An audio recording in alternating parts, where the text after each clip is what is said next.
Assalamualaikum warahmatullahi wabarakatuh. Nama saya Julfahmi Alvan dari kelas AOR. Di sini saya akan mempresentasikan tentang metodologi penelitian. Jadi judulnya itu dampak penggunaan gadget untuk game online atau e-sport terhadap anak-anak dan remaja. Latar belakang masalah. Menurut Osland dalam Effendi 2013, gadget merupakan sebuah istilah dalam bahasa Inggris yang mengartikan sebuah alat elektronik kecil dengan berbagai macam fungsi. Gadget sendiri dapat berupa komputer atau laptop, tablet, PC, dan juga telepon seluler atau smartphone. Gadget di zaman sekarang, khususnya di kalangan anak-anak hingga remaja, sering digunakan untuk bermain game online. Namun di balik itu semua, tersedia prestasi-prestasi yang memanfaatkan dari game online tersebut, yaitu e-sport. E-sport merupakan istilah untuk kompetisi permainan video yang dihubungkan dengan perangkat baik komputer maupun smartphone. Biasanya dimainkan secara jamak atau beramai-ramai, di mana para pemainnya tersebut merupakan para profesional. Jenis permainannya bermacam-macam, tapi yang paling populer adalah jenis tembak-menembak orang pertama dan arena pertarungan multi pemain. Semua orang bisa bermain game yang dipertandingkan di e-sport tanpa perlu menjadi pemain profesional. Game seperti Dota, PUBG, dan Mobile Legends menempati peringkat teratas permainan yang paling sering diunduh dan dimainkan khalayak. Namun di sini kita hanya membahas tentang Mobile Legends saja. Para atlet e-sport tersebut tentunya berkompetisi di turnamen baik itu tingkat nasional maupun internasional. Adapun seperti MPL, MSC, dan M-Series di internasional maupun nasional bahkan sudah masuk SEA Games.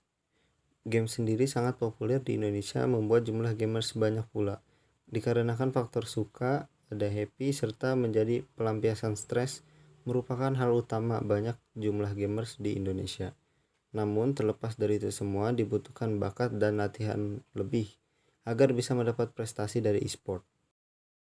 Dalam menggunakan gadget hendaknya ada batasan. Hal itu dapat menimbulkan dampak terhadap kesehatan. Berikut adalah dampak positif dan negatif apabila memainkan gadget untuk bermain game online. Dampak bermain gadget. Yang pertama adalah dampak positif. Salah satu dampak positif game online yang bisa Anda rasakan yaitu menambah dan mengasah aktivitas otak. Tentu saja pada setiap permainan dibutuhkan konsentrasi tinggi agar dapat fokus mencapai skor tinggi, lalu menjadi salah satu cara untuk menghibur diri. Adapun game online juga dapat menjernihkan otak yang sudah kelelahan agar lebih segar.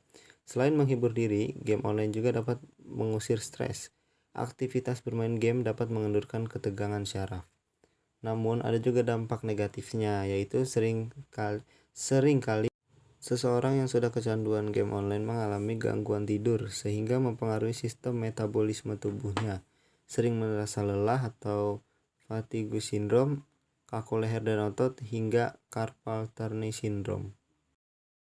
Adapun identifikasi masalah itu adanya dampak pada kesehatan yang disebabkan bermain game online terlalu sering, adanya dampak terhadap mental dan perilaku para pemain game online, kurangnya bersosialisasi akibat terlalu banyak menggunakan gadget untuk game online, kurangnya motivasi untuk membuat prestasi di bidang e-sport, kurangnya ekonomi untuk mendukung anak dalam mengejar prestasi di bidang e-sport, lalu ada pengaruh lingkungan yang tidak menentu memengaruhi masa depan, khususnya olahraga yang menggunakan barang elektronik atau e-sport. Lalu ada kecanduan, hanya memikirkan game saja, menjadi malas melakukan hal lain, dan sulit untuk mengontrol emosinya. Lalu dirumuskanlah menjadi masalah, apakah terdapat pengaruh penggunaan gadget untuk game online atau e-sport apabila mengatur waktu, porsi main atau latihan terhadap kesehatan, mental dan perilaku si pemain. Apakah terdapat pengaruh dari lingkungan sekitar, khususnya sesama gamers, terhadap skill bersosialisasi dan kekompakan dalam perkembangan dirinya untuk menjadi profesional player. Lalu ada pengertian e-sport. Menurut Federasi E-sport Internasional atau IESF, e-sport adalah olahraga kompetitif yang dilakukan dalam lingkungan virtual di mana kemampuan fisik dan mental dilakukan untuk mencapai kemenangan melalui aturan yang berlaku. E-sport atau gamers online itu hanya ada banyak, namun di sini kita hanya membahas salah satunya, yaitu Mobile Legends. Mobile Legends adalah sejenis game MOBA atau multiplayer online battle arena. Secara harfiah dapat diartikan sebagai pertempuran dalam suatu arena yang dilakukan oleh beberapa pemain secara online. Selain itu, untuk meraih kemenangan, main game online juga dapat mendorong seseorang untuk saling berkomunikasi, strategi bisa kebentuk, dan pola serangan tim yang bisa makin ciamik. Selain melatih komunikasi, game online mengajarkan seseorang pentingnya kerjasama tim. Lalu dampak bermain khususnya Mobile Legends. Itu ada apa aja sih? Karena Mobile Legends itu bisa membuat para pemain kecanduan dan menghabiskan banyak waktu. Maka jam tidur menjadi tidak teratur, sehingga kesehatan mata kita terganggu akibat radiasi layar handphone, membuat pemain sulit untuk tidur dan kesehatan pada tubuh juga akan menurun.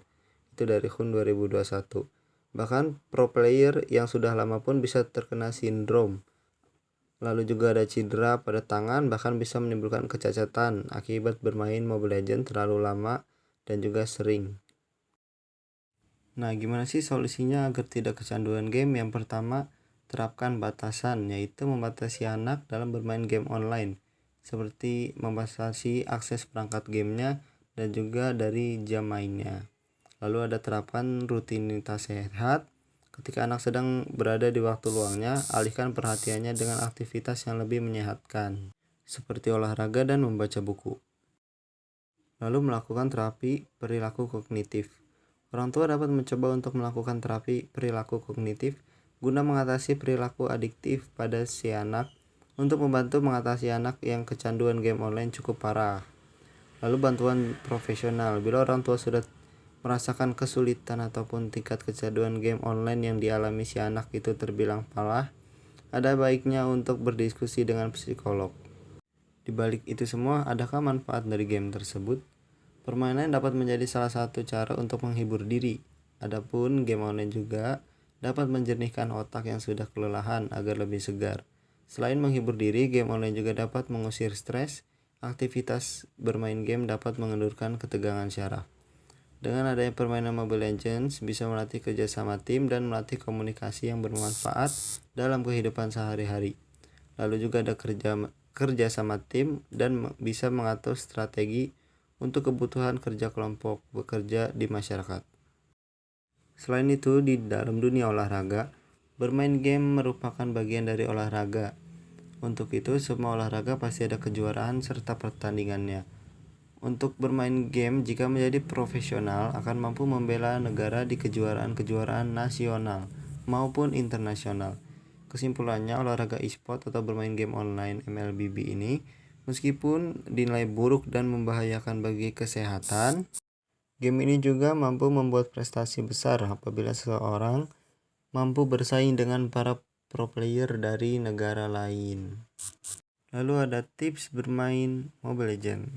Yang pertama, strategi draft pick atau pemilihan hero.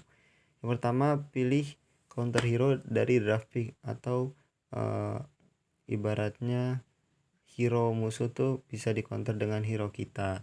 Lalu menghafal items untuk damage yang tertinggi.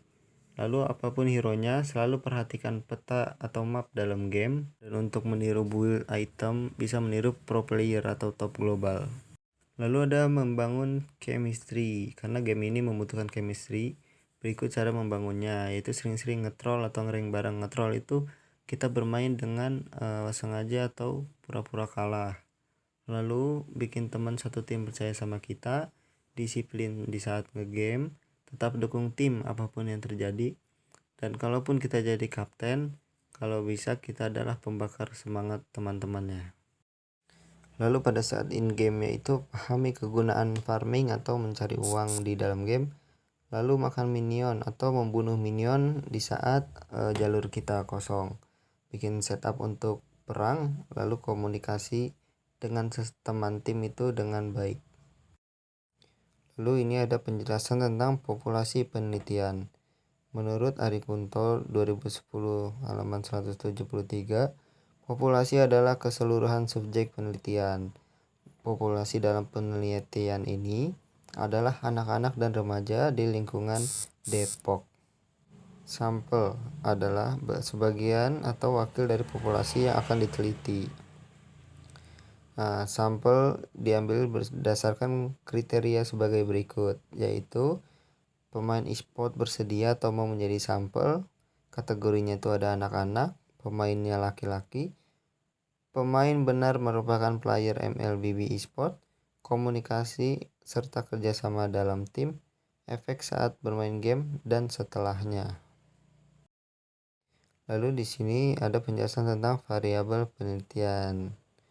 Variabel X atau variabel bebas yaitu gadget yang didesain untuk gamers, sedangkan variabel terikat atau Y adalah kemampuan skill dan komunikasi dalam menggunakan gadget dan di dalam game tersebut. Lalu ada penjelasan instrumen penelitian. Adapun instrumen penelitian ini adalah tes keberhasilan komunikasi dan kerjasama tim dalam penelitian memerlukan suatu alat-alat yang mendukung proses berjalannya penelitian, yaitu gadget atau smartphone, akses internet, player atau yang memainkan Mobile Legends-nya, lalu ada tempat yang membentuk lingkaran atau bench, dan pengamat pemain. Sekian, kurang lebihnya mohon maaf. Wassalamualaikum warahmatullahi wabarakatuh. Ciao.